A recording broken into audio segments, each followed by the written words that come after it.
langkah ke depan kami akan melakukan upaya hukum.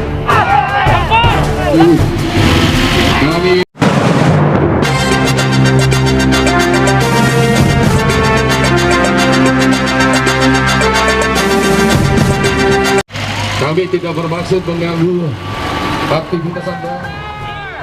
Aksi unjuk rasa yang dilakukan ratusan insan pers yang tergabung dalam Koalisi Pers untuk Demokrasi, KPUD, Indramayu di halaman depan kantor Komisi Pemilihan Umum Daerah Indramayu, KPU, Indramayu, Senin, tanggal 14 September tahun 2020. Ada yang unik pada aksi unjuk rasa ratusan insan pers itu. Dua kesenian tradisional berada di tengah unjuk rasa yakni kuda lumping dan berokan. Dua kesenian ditampilkan sebagai gambaran dan sindiran bobroknya KPU Indramayu dalam menyelenggarakan Pilkada Bupati Indramayu 2020.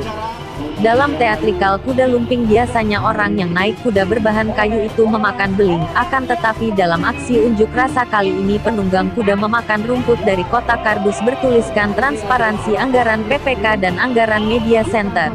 Begitupun kesenian berokan, kesenian khas Indramayu ini juga sebagai ilustrasi tanya jawab antara peserta aksi melontarkan kegundahan yang bersemayam pada berokan.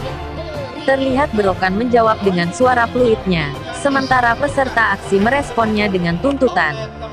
Dalam aksi unjuk rasa yakni permintaan maaf sekaligus ganti ketua KPU Indramayu, serta membuka seluas-luasnya akses peliputan bagi insan jurnalis baik di tingkat KPU hingga PPS.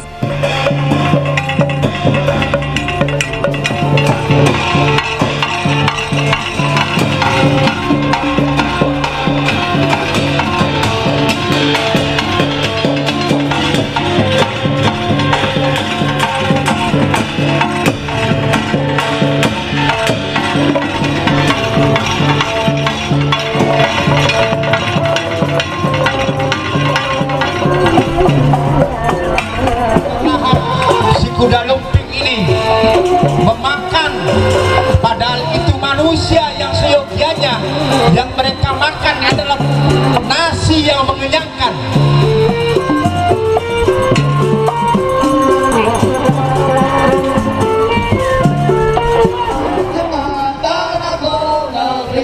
Yang kucinta Indonesia. Di penghujung, Koordinator Aksi Koalisi Pers untuk Demokrasi, Ihsan Mahfuz Dan hari ini mengatakan, endingnya teman-teman melalui Koalisi Pers untuk Demokrasi menyatukan persepsi untuk melakukan aksi unjuk rasa terhadap Komisi Pemilihan Umum. Langkah ke depannya bagaimana? Langkah ke depan kami akan melakukan upaya hukum terhadap upaya menghalang-halangi yang dilakukan oleh KPU sebagaimana diatur dalam Undang-Undang Pers nomor 40 tahun 99 pasal 4. Kedatangan sendiri apa kedatangan KPU ini? Tuntutannya seperti apa aja? Kami tuntutannya pertama, KPU harus meminta maaf ke teman-teman jurnalis. Dan Anda semua kan jurnalis. Anda yang menjadi korban semua ini. Saya juga jadi korban. Nah, permohonan maaf ini tadi sudah disampaikan.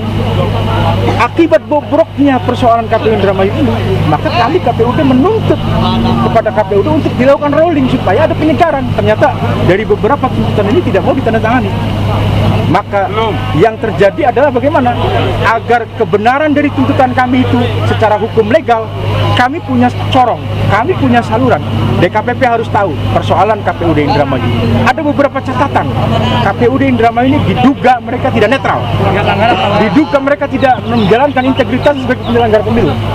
Baik itu proses perekrutan, proses coklit, proses penentuan tahapan-tahapan lainnya.